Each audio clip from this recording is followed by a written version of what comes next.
cops and forensics can make mistakes too. I often find myself explaining this helplessly to friends and family. Then, I tell them about this case. The woman was sitting on the toilet, her neck tied to the water pipe with a wire, her tongue horribly distended. We all thought it was suicide. If it hadn't been for Junior Detective Liam, this might have become the perfect murder. On March 5, 2015, New York had just seen its last snowfall. Early that morning, I received a call from the duty room to investigate an unusual death of suspected hanging. Junior Detective J.D. Liam, the rookie, wasn't answering his phone.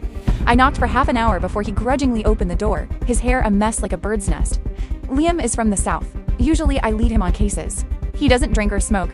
His biggest hobby is watching TV, which he can do all day if there are no cases. Everyone on the squad finds him a bit boring. The complex where the crime occurred, the Maple Gardens Projects, was centrally located but dirty and chaotic inside. There wasn't a single security camera in the whole complex. Built in the 80s, the buildings were mostly rented out to transient tenants who constantly complained about the maintenance.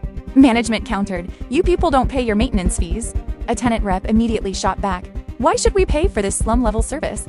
The paint was peeling off the walls. Next to a rusty iron gate was a brand new, expensive intercom system. Liam and I took the stairs up to the top floor. The door to Unit 702 was wide open. Blue and white police tape was stretched across the entrance. A man, probably in his early 30s, was half hiding behind the door. He was wearing strange, oversized hip-hop gear. Looking a little dazed and confused, his cheeks smudged, his eyes staring blankly at us. His older sister was dead. The victim was Eleanor Vance, 34. Her parents had died early, and 10 years ago, she had come to New York alone to start a life. Her younger brother, Cody Vance, was useless, never holding a decent job, and occasionally relied on his sister for cash. 2 weeks prior, the siblings had argued over money. Eleanor had hung up and blocked his number. After over 10 days with no contact, Cody got scared and flew up to New York to look for her.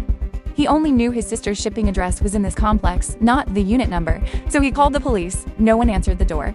The precinct officer, getting nervous, immediately called a locksmith. The moment the door opened, two scenes unfolded. The curtains were drawn, making the room half light, half dark. Directly opposite the entrance was the open bathroom door. A woman was sitting on the toilet, her body contorted. An officer couldn't stop Cody Vance. The heavily nearsighted brother lunged to look. In less than a second, he recoiled like a shocked cat, choking out, Is this my sister's place?" When we arrived, a crime scene tech was standing in front of the toilet, the flash from his camera blinking repeatedly. This was a typical two-bedroom apartment for a single professional in the city. The walls and floors were old, but the furnishings were modern.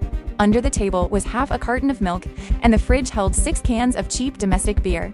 The living room had a small yoga mat, and on it sat 5 identical burner phones, the older, simpler kind.